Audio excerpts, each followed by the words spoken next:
Ya, shalom. Tuhan Yesus baik ya. Tuhan Yesus baik banget. Mesti berjelaskan seperti apa kebaikan Tuhan, saya bingung juga. Karena ya saya percaya kita merasakannya semua dan itu luar biasa. Kita masih di awal Oktober dengan tema yang Tuhan taruh melalui hambanya, membungkus kebaikan dengan kebenaran. Jadi yang ingin saya bagikan adalah bagaimana cara membungkus kebaikan dalam kebenaran. Yang pertama kita harus hidup benar, saudara-saudaraku. Tolong bantu mukan membaca di Yohanes 15 ayat 5. Yohanes 15 ayat 5.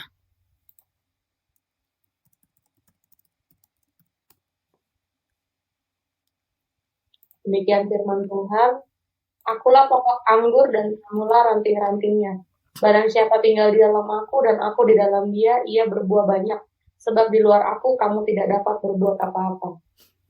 Amin. Terima kasih Kak Eca. Saya pikir ini suatu pembelajaran yang dasar sekali ya.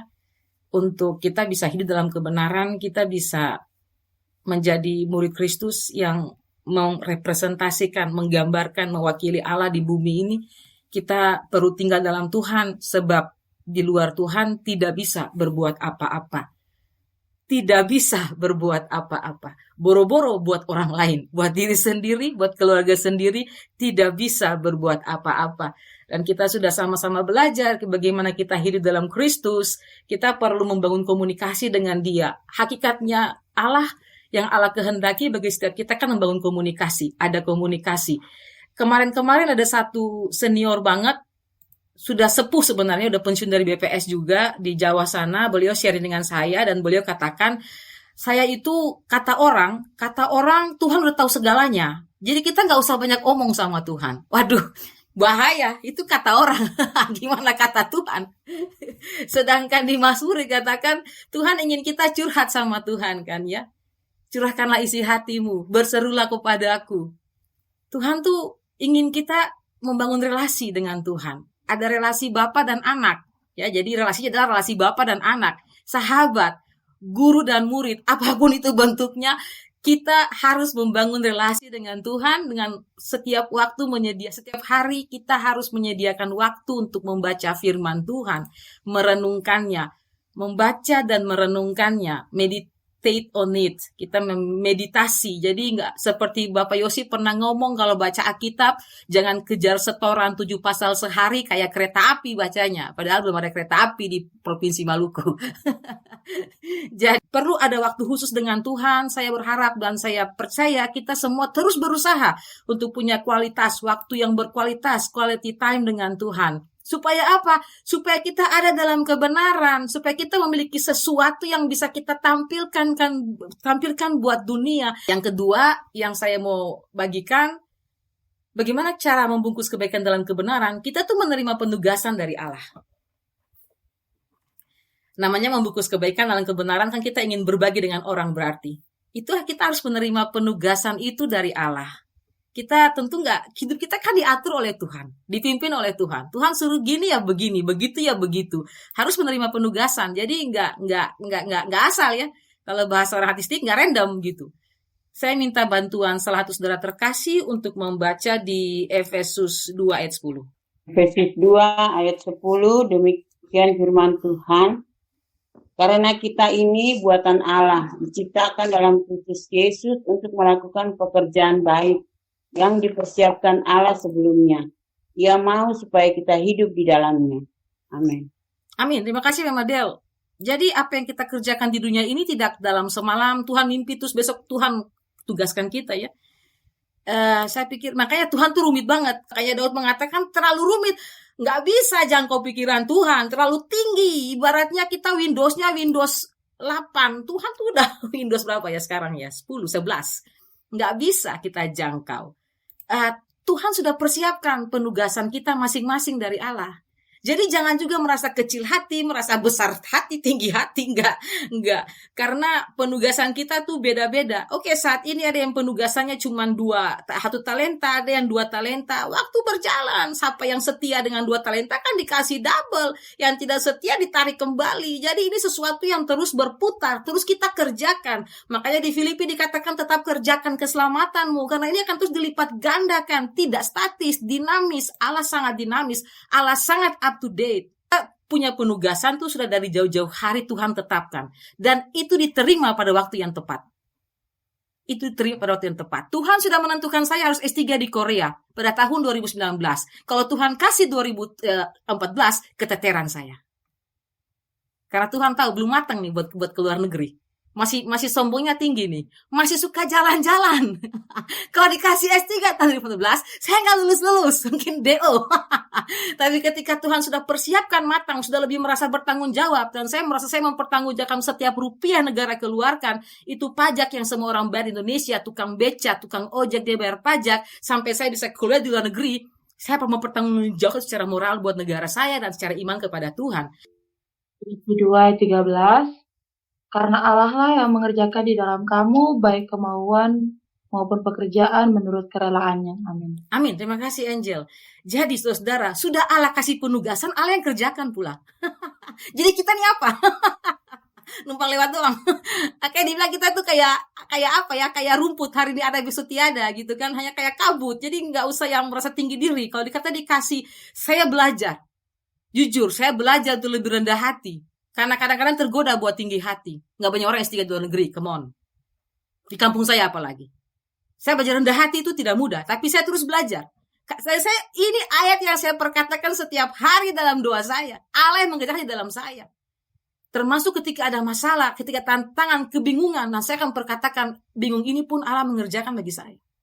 Saya suka istilah semestakung, semesta mendukung. Apapun definisi orang di luar sana, bagi saya semesta kun itu adalah Allah yang menggerakkan semesta untuk mendukung setiap kita. Untuk mendukung setiap kita.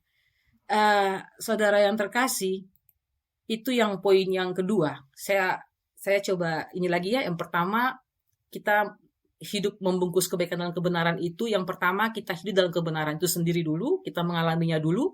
Yang kedua, kita menerima penugasan dari Allah. Saya ingat, kita kan berkiblatnya ke Kisah Para Rasul 3 ya, yang dari awal, dari bulan tanggal 1 Nali bagikan tentang Petrus menyembuhkan orang lumpuh ya, orang lumpuh. Itu kan saya percaya kan Tuhan yang suruh saat itu. Petrus lihat orang itu sembuhkan dia. Kalau Tuhan tidak suruh, tidak bisa Petrus sembuhkan. Poin yang ketiga, kita memiliki sesuatu untuk diberikan. Kita memiliki sesuatu untuk diberikan. Petrus menyembuhkan orang lumpuh, timingnya tepat ya.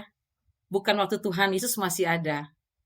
Dia belum matang mungkin, dipandang belum matang. Orang masih ups and downs kok. Orang masih akan menyangkal Tuhan kok. Gitu.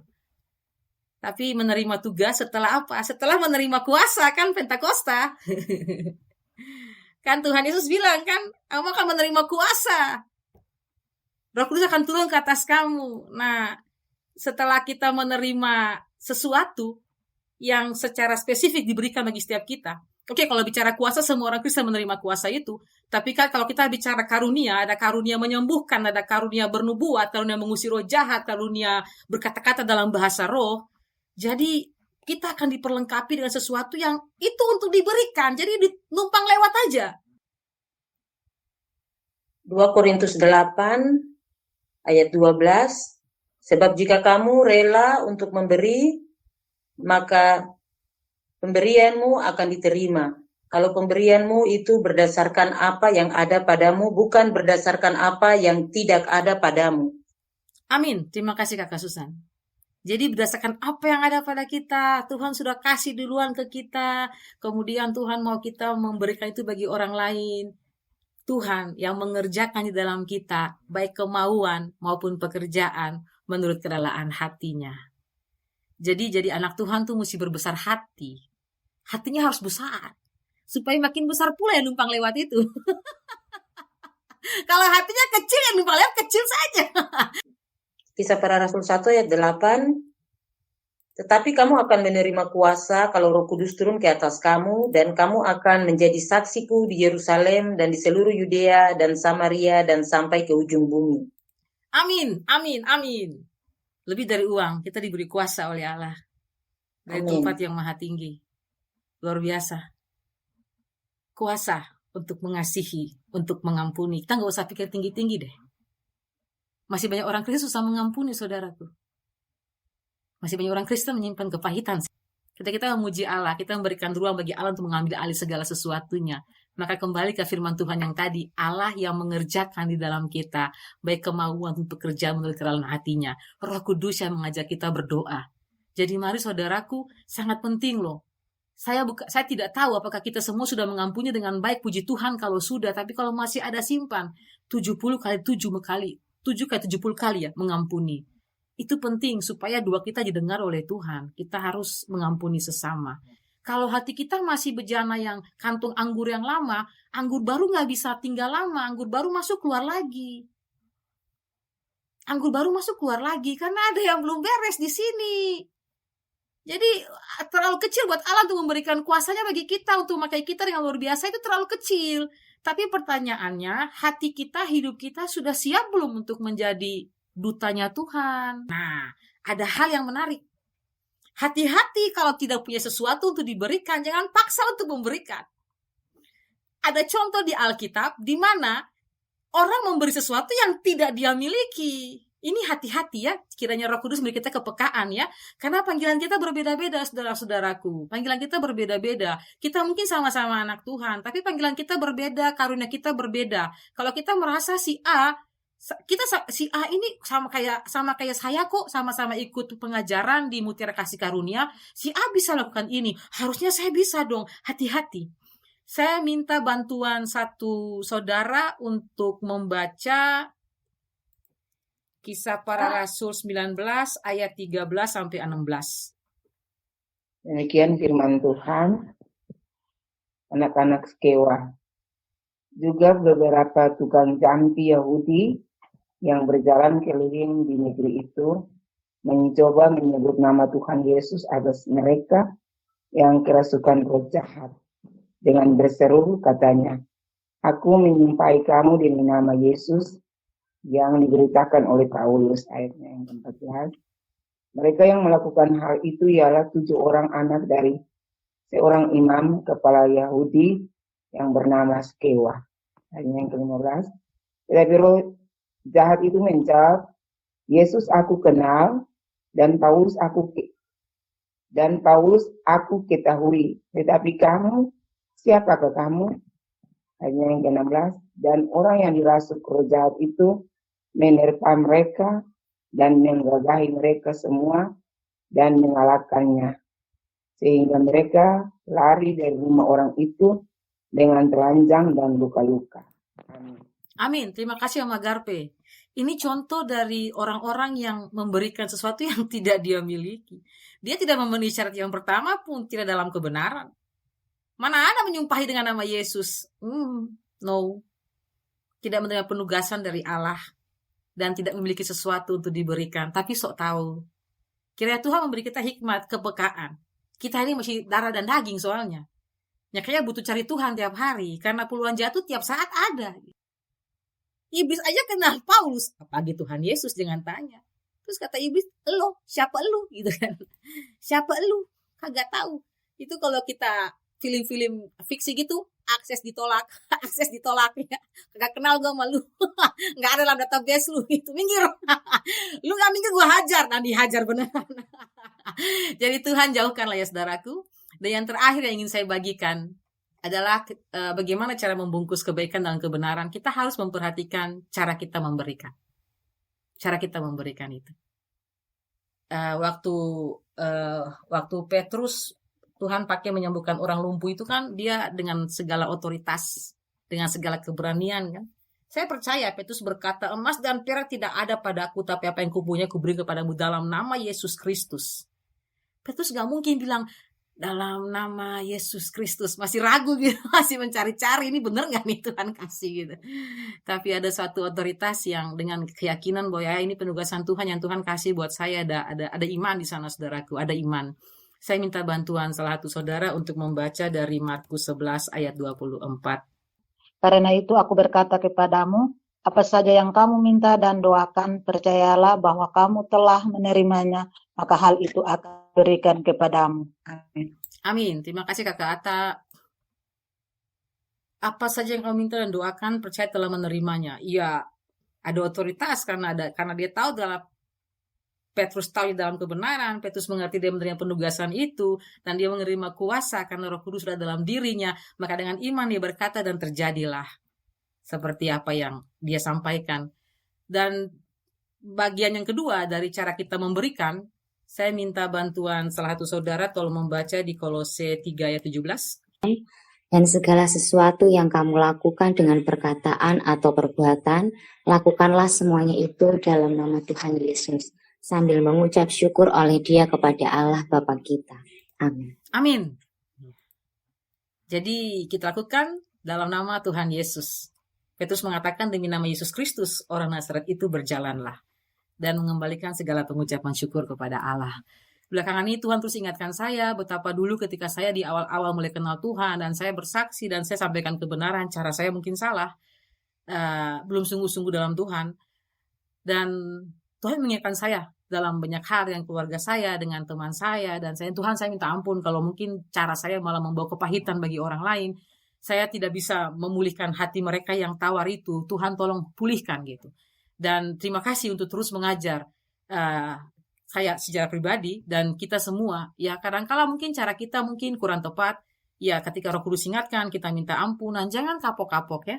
Ini semua proses. Ingat Allah itu dinamis. Kita pun harus jadi orang dinamis, up to date gitu. Karena kita akan terus naik dan bukan turun. Demikian kebenaran firman Tuhan yang boleh saya bagikan di malam hari ini. Kiranya Roh Kudus akan menerjemahkan bagi masing-masing kita sesuai konteks kita. Dan kita kembalikan segala hormat kemuliaan bagi Allah. Tuhan berkati. Saya kembalikan buat Nali. Puji Tuhan, luar biasa firman Tuhan malam ini, saudara. Padahal tadi sebelum diajarkan, saya diingatkan Tuhan dari sore tadi. Ketika engkau punya tujuan membagi kebaikan dengan cara yang salah, walaupun engkau ingin membungkusnya dengan kebenaran, jadinya bukan kebaikan yang engkau bagikan. Dan puji Tuhan, malam ini diteguhkan oleh Kak Ina di poin yang kelima tadi. Dan saya percaya bahwa Tuhan sementara terus mengajarkan kita untuk tidak berhenti berbuat baik. Untuk tidak berhenti berbuat baik yang dibungkus dalam kebenaran. Tadi Tuhan sempat bilang buat saya dulu sempat berpikir dan saya bilang, Tuhan, jadi kita anak-anak Tuhan harus terus berbuat baik. Tuhan bilang apa? Berbuat baik sampai kebaikan itu terus kembali kepadamu. Sedikit kebaikan yang kau bagikan, sedikit pula engkau menikmati hasil kebaikan itu. Akan sedikit yang datang kepadamu. Tetapi semakin banyak engkau berbuat kebaikan, semakin banyak engkau akan menerima hal yang sama. Saudara, puji Tuhan, mungkin itu saja yang saya tambahkan.